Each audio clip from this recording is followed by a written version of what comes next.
आप देख रहे हैं एबी स्टार न्यूज। मैं हूं आपके साथ सपना वर्मा। वक्त हो चला है अपना उत्तर प्रदेश का बुलेटिन की शुरुआत लखनऊ की खबर के साथ।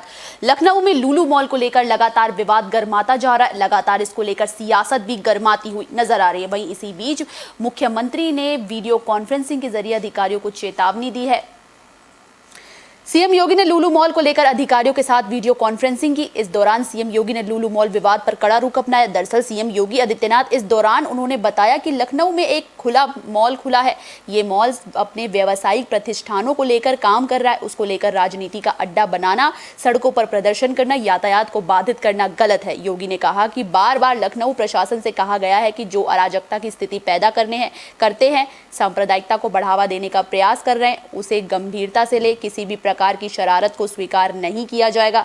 अनावश्यक मामलों को बढ़ावा देकर माहौल को खराब करने का जो प्रयास करते हैं उन पे सख्ती से कार्रवाई की जाए। सड़क पर ट्रैफिक को बाधित कर किसी भी तरह की पूजा या कार्यक्रम की अनुमति नहीं दी जानी चाहिए। इस प्रकार का माहौल बनाने वालों पर सख्ती से कार्रवाई हो।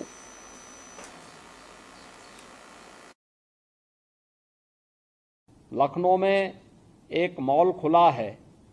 वह मॉल अपने व्यावसायिक प्रतिष्ठान को लेकर काम कर रहा है और उसको लेकर के राजनीति का अड्डा बनाना, अनावश्यक बयानबाजी जारी करना और उसके नाम पर फिर सड़कों पे प्रदर्शन करके लोगों के आवागमन को बाधित करना और बार बार लखनऊ के प्रशासन से कहा गया सबके बावजूद भी अराजकता पैदा करने और सांप्रदायिक विद्वेष की स्थिति पैदा करने का जो कुत्सित प्रयास हो रहा है, यहाँ पे लखनऊ प्रशासन को बहुत गंभीरता से इसको लेना चाहिए। इस प्रकार की किसी भी शरारत को स्वीकार नहीं करना चाहिए। सख्ती से ऐसे तत्वों से निपटना चाहिए जो अनावश्यक मामलों को बढ़ावा देकर के माहौल खराब करने का प्रयास करते हैं। आचार्य महामंडलेश्वर को दरअसल सपना आया, जिसमें सपने में उनके महादेव आए। महादेव ने उन्हें दरख्वास्त की है कि अगर उन्हें जलाभिषेक नहीं किया गया तो उन प्रलय की संभावनाएं हो सकती हैं। मथुरा में आचार्य महामंडलेश्वर पीठाधीश्वर आचार्य महामंडलेश्वर महंत धर्मेंद्र गिरी गोस्वामी ने बताया कि आज सुबह 4:15 पर उन्हें एक सपना आया, जिसमें कि देव आतिदेव महादेव ने चेतावनी स्वरूप आदेश दिया है कि अगर सावन के आखिरी सोमवार को यानी कि 15 अगस्त को ज्ञानव्यापी विश्वेश्वर महादेव काशी में रुद्राभिषेक सूर्य उदय उपरांत नहीं हुआ तो प्रलय आएगी। इसके बाद अपने सपने का खुलासा करते हुए आचार्य महामंडलेश्वर ने कहा कि हमारे देश में प्रधानमंत्री मोदी ने एक मोटिवेशनल स्पीच में बताया था कि सपने देखकर उन्हें पूरा करना और साकार करना एकमात्र लक्ष्य होना चाहिए। वहीं मीडिया में प्रदेश के उप मुख्यमंत्री ब्रजेश पाठक ने बताया था कि धर्म की रक्षा के लिए आवाज उठाना चाहिए। इन सब के बीच प्रेरित होकर सावन के आखिरी सोमवार को, जो कि 15 अगस्त 2022 को पड़ेगा, विश्वेश्वर महादेव ज्ञानवापी काशी में रुद्राभिषेक करूंगा। इसलिए प्रशासन से मेरा अनुरोध है कि मुझे अपने धर्म की रक्षा के लिए मेरी आस्था को पूर्ण करने में मेरी मदद करे। अगर प्रशासन मेरी मदद नहीं करता तो मैं मुख्यमंत्री योगी आदित्यनाथ से मिलकर अपने विचार व्यक्त करूंगा। अगर संवैधानिक पद पर होने के बावजूद मुख्यमंत्री मेरी मदद नहीं करेंगे तो मैं 18 लाख नागा साधुओं के साथ रुद्राभिषेक अवश्य करूंगा। तो किस तरीके से महामंडलेश्वर की ओर से साफ तौर पर चेतावनी दे दी गई है कि अगर उनकी मदद नहीं की गई, उन्होंने दरख्वास्त अपील की है कि अगर प्रशासन की ओर से उनके अनुरोध को स्वीकार नहीं किया गया तो वो 18 लाख नागा साधुओं के साथ मिलकर प्रोटेस्ट करेंगे। 18 लाख नागा साधुओं के साथ मिलकर रुद्राभिषेक करने के लिए चेतावनी दी है। तो किस तरीके से जो है बात अब आगे बढ़ने की आसार लग रहे हैं, किस तरीके से चेतावनी देते हुए महामंडलेश्वर नजर आ रहे हैं। आप हमारी स्क्रीन पर देख सकते हैं कि महामंडलेश्वर किस तरीके से चेतावनी देते हुए नजर आ रहे हैं।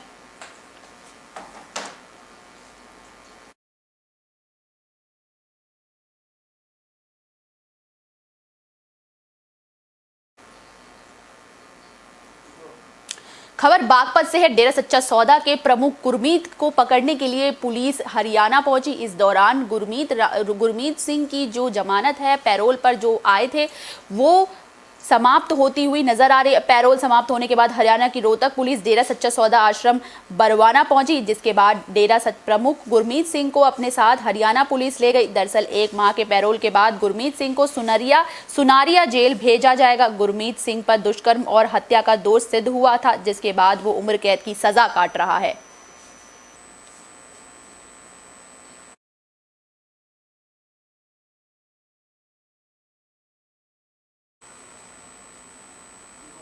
फर्रुखाबाद में आतंकी हमले में शहीद हुए सूबेदार का शव उनके पैतृक गांव पहुंचा, जिसके बाद नम आंखों से उन्हें गांव वालों ने श्रद्धांजलि अर्पित की। इस दौरान जनसैलाब उमड़ता हुआ दिखाई दिया।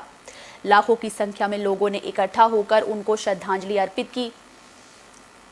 कोतवाली कायमगंज के नगला दत्तू में पुलवामा में आतंकी हमले में शहीद हुए सूबेदार का पार्थिव शरीर देर शाम उनके पैतृक गांव पहुंचा, जिसके बाद शहीद नायब सूबेदार विनोद कुमार के अंतिम दर्शन के लिए जन सैलाब उमड़ा। इस दौरान गांव में शोक की लहर फैली हुई थी। हजारों की संख्या में लोगों ने शहीद हुए विनोद कुमार को श्रद्धांजलि अर्पित की। वहीं कल शहीद हुए सूबेदार विनोद कुमार का राजकीय सम्मान के साथ अंतिम संस्कार किया जाएगा। तो किस तरीके से जो है अंतिम संस्कार सूबेदार विनोद कुमार का किया जा रहा है, नम आंखों से लोग उन्हें विदाई दे रहे हैं। इनकी जो कल उनका राजकीय सम्मान किया जाएगा, राजकीय तो रूप से अंतिम संस्कार की घोषणा की गई है। वहीं नम आंखों के साथ आज शोक की लहर देखने को मिली। पार्थिव शरीर जब गांव पहुंचा तब आसपास के लोगों में शोक की लहर देखने को मिली। आप हमारी स्क्रीन पर देख सकते हैं कि किस तरीके से जो मंजर है वो काफ़ी ज़्यादा विध्वंस है, डरावना है कि कितनी शोक की लहर गाँव वालों में देखने को मिल रही है। गांव वाले कितने परेशान हैं, शोक की लहर है। किस तरीके से शहीद जो हमले में शहीद हुए हैं, पुलवामा हमले में शहीद हुए सूबेदार का जैसे ही शव पहुंचा उनके परिजनों की चौखट तक पहुंचा तो ये काफ़ी मार्मिक दृश्य है। किसी के जीवन में ईश्वर ऐसी घड़ी कभी ना लाए। किस तरीके से जो है परिजनों में कोहराम मचा हुआ है, परिजन रोते पीटते हुए नजर आ रहे हैं। शोक की लहर नजर आई। नम आंखों के साथ और सम्मान के साथ अब शहीद सूबेदार विनोद कुमार को अंतिम विदाई दी जा रही है। किस तरीके से जो है फर्रुखाबाद का प्रशासन जो है नम आंखों के साथ उन्हें विदाई दे रहा है। वहां पर जो है जनसैलाब उमड़ता हुआ नजर आ रहा है। आप हमारी स्क्रीन पर देख सकते हैं किस तरीके से जो है काफ़ी ज़्यादा गाड़ी आपको नज़र आ रही हैं। तो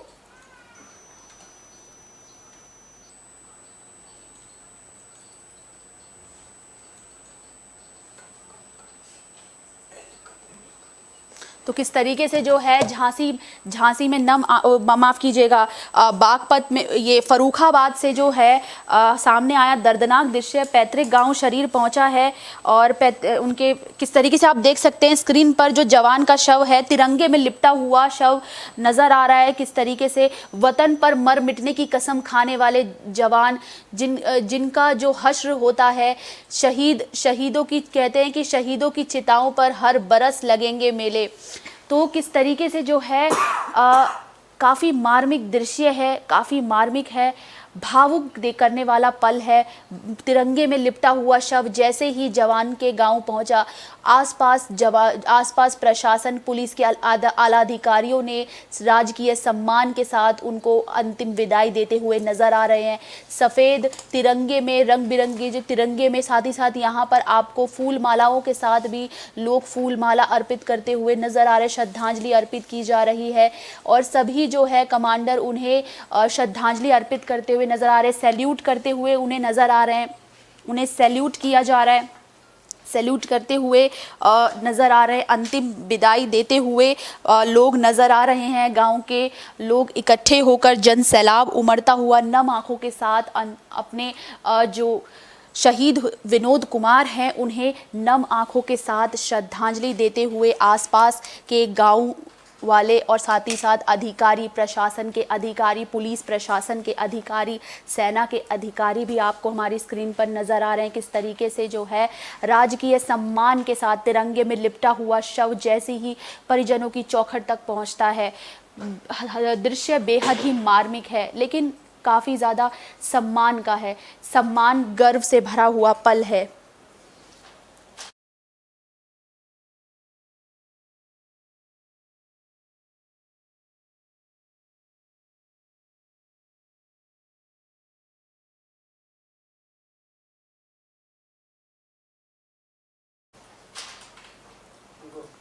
झांसी में दर्दनाक सड़क हादसा देखने को मिला जिसने 2 लोगों की जान ले ली, जिसके बाद लगातार वहां पर जो प्रशासन है वो अलर्ट मोड पर आता हुआ नजर आ रहा है।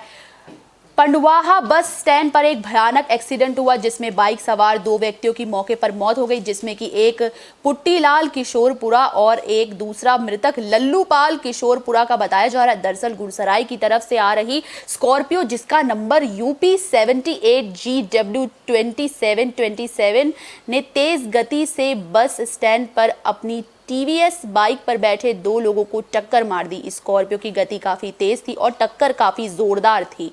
दरअसल इस हादसे की वजह अतिक्रमण को भी बताया जा रहा है। बस स्टैंड की रोड पर अतिक्रमण की वजह से भी ये हादसा बताया जा रहा है। अगर रोड किनारे से दुकानों का अतिक्रमण नहीं होता तो शायद इतना बड़ा हादसा नहीं होता। राहगीरों के द्वारा पुलिस और एम्बुलेंस को मामले की जानकारी दी गई है।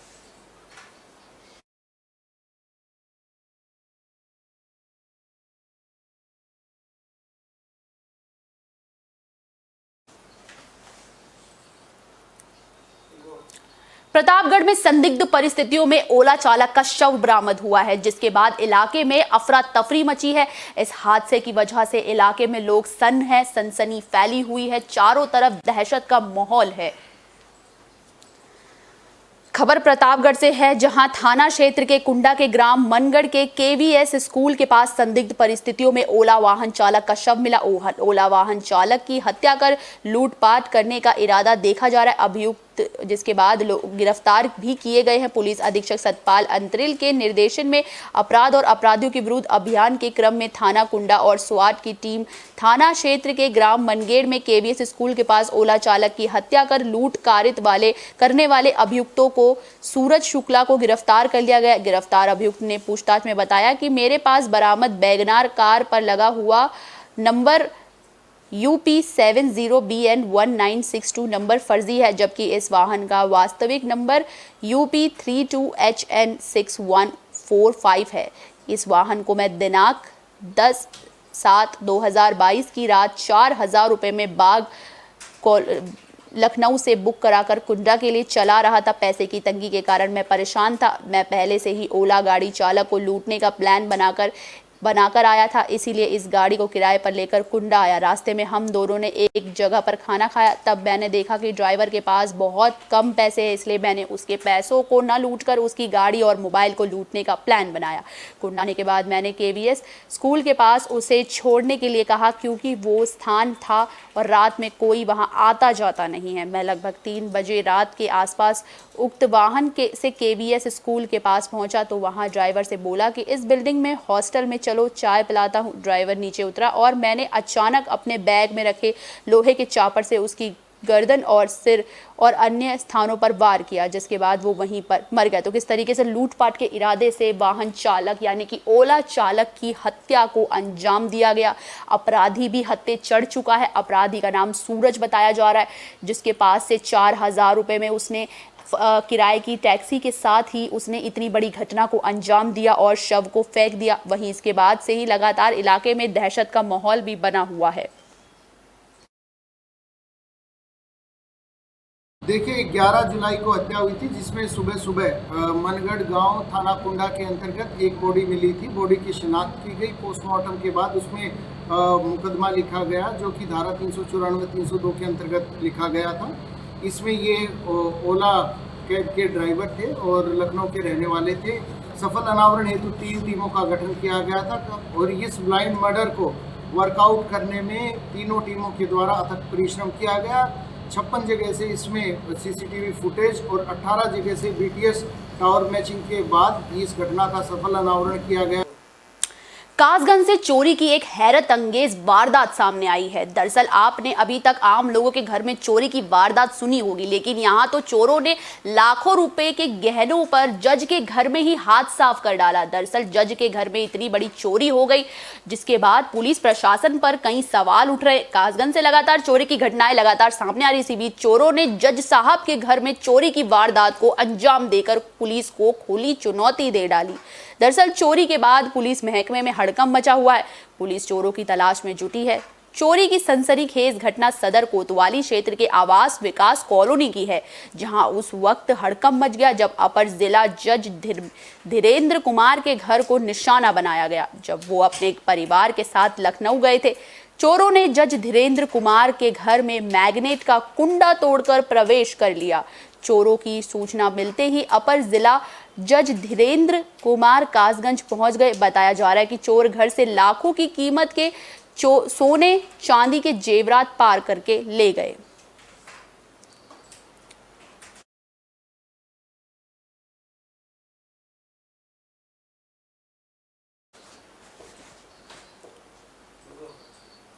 बलरामपुर में जमीन विवाद के चलते भाई भाई का दुश्मन बन गया, जिसके बाद एक भाई ने अपने भाई की बेरहमी से हत्या कर दी।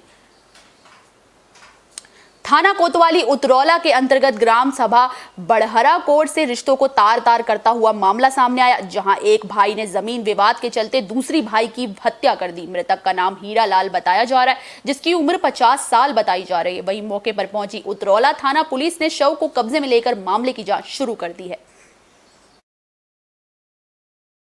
आज थाना क्षेत्र उतरौला के ग्राम अक्सी बड़ा में घटना हुई है, जिसमें दो पड़ोसी हैं हीरालाल और बिरछे, जिनके बीच में ज़मीन को कब्जा करने के लेकर सुबह विवाद हुआ। इस विवाद के दौरान बिरछे के द्वारा हीरालाल पे फावड़े से वार किया गया, जिसमें उनको चोट आई और उनको अस्पताल ले जाया गया, जहां पर उनको डॉक्टर के द्वारा मृत घोषित कर दिया गया। इस घटना के संबंध में थाना उतरौला पे 302 IPC के अंतर्गत अभियोग पंजीकृत कर लिया गया। झांसी में BHEL कर्मचारी के आत्महत्या का मामला सामने आया, जिसके बाद कर्मचारी ने जिस तरीके से आत्महत्या की है, उसके बाद से इलाके में सनसनी फैली हुई है। झांसी के बबीना थाना क्षेत्र के भेल चौकी इलाके में BHCL कर्मचारी ने फांसी लगाकर आत्महत्या कर ली, जिसके बाद पुलिस ने गेट तोड़कर शव को नीचे उतारा।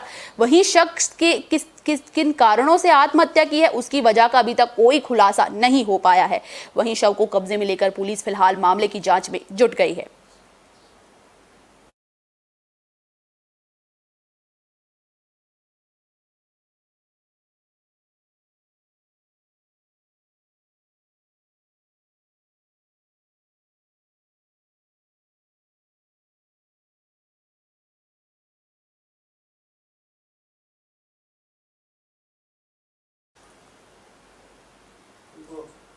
मथुरा में बासमती चावलों की बेहतर पैदावार को लेकर किसानों को प्रशिक्षण दिया गया। इसके लिए जागरूकता कार्यशाला का शुभारंभ किया गया, जिसमें कई किसान मौजूद रहे।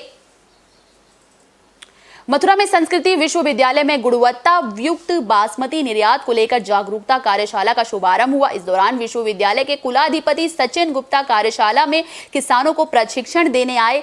वहीं इस दौरान मां सरस्वती माता की मूर्ति पर माल्यार्पण कर दीप प्रज्वलित किया गया। उसके बाद कुलाधिपति सचिन गुप्ता ने सभी वैज्ञानिकों का शॉल उड़ाकर स्वागत किया। इसके बाद प्रधान वैज्ञानिक डॉक्टर रितेश शर्मा ने सेमिनार हॉल में आए सभी किसानों को बासमती की खेती करने के गुण सिखाए और किसानों को उचित समय पर पानी और दवाई कैसे खेत में डाला जाए, उसके भी गुण किसानों को सिखाए गए। अभी पहले हम अपने देश के लिए ही उत्पादन करते थे। जब हम आज़ाद हुए थे तो हमारा उत्पादन इतना नहीं था कि हम देश का पेट भर सकें, लेकिन आज हमारे पास में बासमती का सरप्लस है, चावल का सरप्लस है, गेहूं का सरप्लस है। तो अभी हम पूरी दुनिया में बासमती एक्सपोर्ट करते हैं। तो हमारा जो मुकाबला है एक्सपोर्ट करने का वो पाकिस्तान से है। दुनिया में केवल दो ही देश हैं जो बासमती चावल का एक्सपोर्ट करते हैं, भारत और पाकिस्तान। तो हम एक्सपोर्ट करना चाहते हैं। दुनिया के 155 देशों में हमारा बासमती जा रहा। कन्नौज में शॉर्ट सर्किट की वजह से एक बैंक में आग लग गई, जिसके बाद बैंक परिसर में हड़कंप मच गया। बैंक अधिकारियों ने किसी तरह आग पर काबू पाने की कोशिश की। कन्नौज सदर कोतवाली क्षेत्र स्थित Sarai Meera State Bank of India में शॉर्ट सर्किट की वजह से अचानक आग लग गई, जिसके बाद बैंक परिसर में आग लगने से चारों तरफ अफरा तफरी मच गई। वहीं परिसर के अंदर मौजूद बैंक कर्मियों और ग्राहकों ने आग पर जैसे तैसे कड़ी मशक्कत के बाद काबू पाया।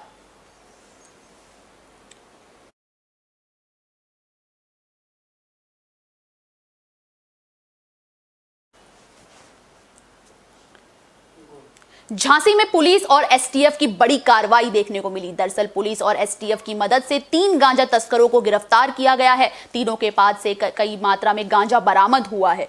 झांसी में पुलिस और एसटीएफ लखनऊ को बड़ी सफलता हाथ लगी है। दरअसल पुलिस और एसटीएफ की संयुक्त कार्रवाई में 3 तस्करों को गांजा समेत गिरफ्तार किया गया है। गांजा गैस के कंटेनर से भरी भारी मात्रा में बरामद की गई है। वहीं बरामद की गई गांजे की कीमत अंतर्राष्ट्रीय बाजार में 6 करोड़ रुपए आंकी गई है।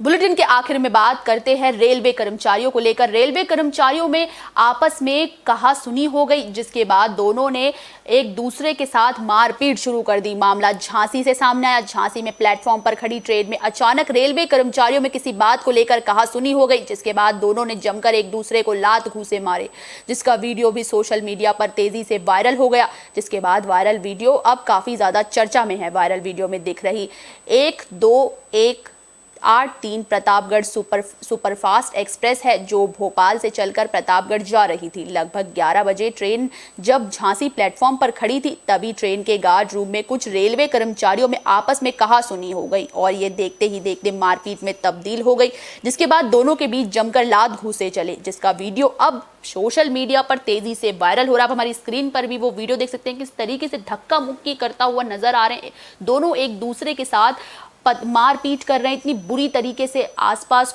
सबसे बड़ा सवाल है कि आसपास क्या कोई प्रशासन का अधिकारी मौजूद नहीं है? किस तरीके से जो है एक दूसरे के साथ बहुत बर्बरता के साथ दोनों लड़ाई करते हुए नजर आ रहे हैं, अनुशासनहीनता करते हुए दोनों नजर आ रहे हैं। आप हमारी स्क्रीन पर वो वीडियो देख सकते हैं, जो अब सोशल मीडिया पर इन दिनों चर्चा का विषय बना है। साथ ही साथ रेलवे प्रशासन पर भी कई तरह के सवाल खड़े करता है कि कैसे एक रेल अधिकारी आपस में ही लड़ पड़ते हैं, लड़ मरने की कगार पर हैं। आप हमारी स्क्रीन पर वो वीडियो देख सकते हैं।